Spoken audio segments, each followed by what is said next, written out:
Estamos assistindo ao desenho de um novo panorama econômico e político global, que ameaça deixar o Brasil inteiramente à margem dos núcleos mais dinâmicos da economia internacional, com a consolidação de enormes espaços de liberalização comercial.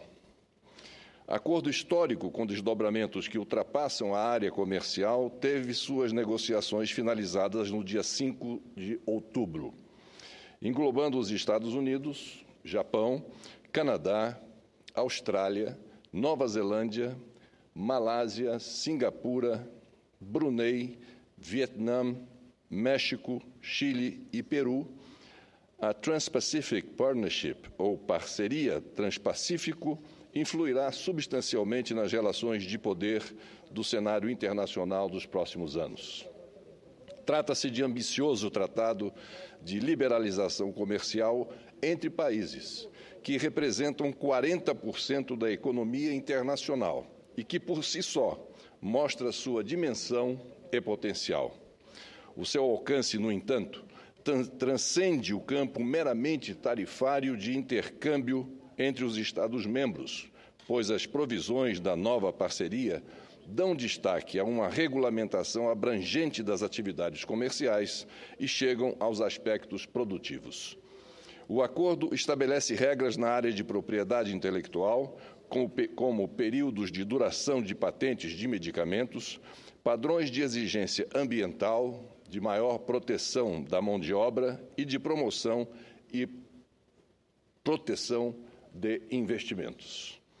Na verdade, a parceria Transpacífico coloca em vigor normas amplas e profundas que regerão as relações, mas que, pela dimensão e importância dos países membros, deverão ser seguidas em escala global.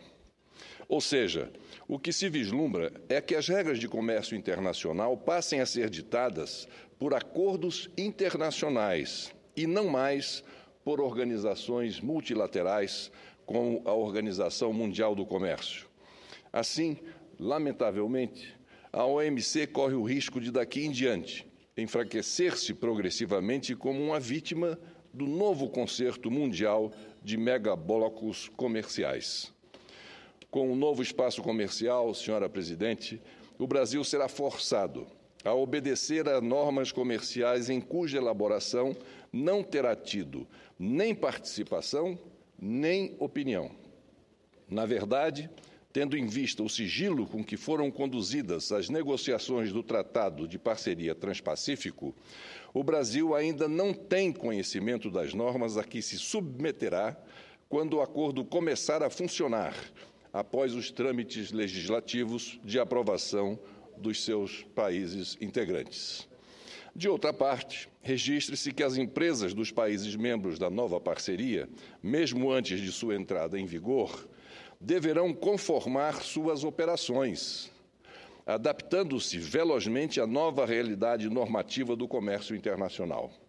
Já as empresas brasileiras terão condições cada vez mais difíceis para concorrer nos espaços comerciais mais livres para os membros do novo acordo, dadas as barreiras que se verificarão aos chamados outsiders. Mesmo a recente melhora no câmbio, com desvalorização mais acelerada do real, não será suficiente para aumentar a competitividade do Brasil nas novas condições mundiais. O governo dos Estados Unidos, que teve a iniciativa de lançar a parceria e cujas negociações foram longas e difíceis, deverá fazer grande esforço para a aprovação do acordo pelo Congresso americano. O presidente Barack Obama obteve a concessão do chamado Fast Track, ou seja, a possibilidade de o Parlamento, depois de discutir o ato internacional, aprová-lo sem emendas, a exemplo do que prevê a legislação brasileira sobre atos internacionais.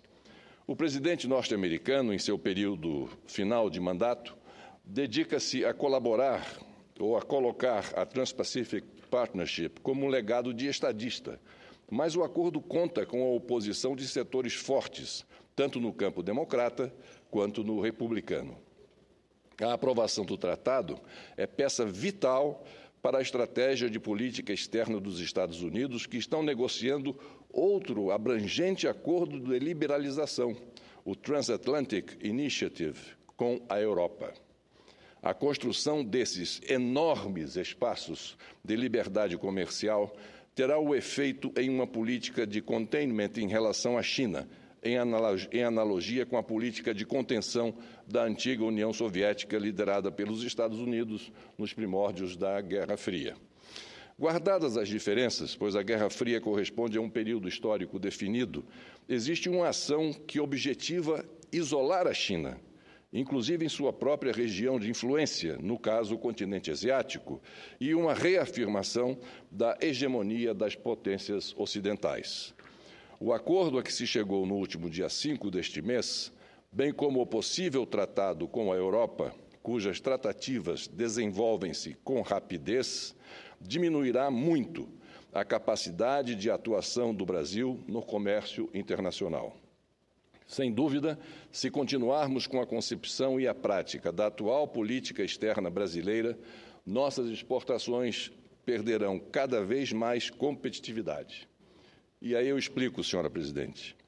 Já no começo da década de 2000, houve claramente um erro de avaliação da diplomacia brasileira.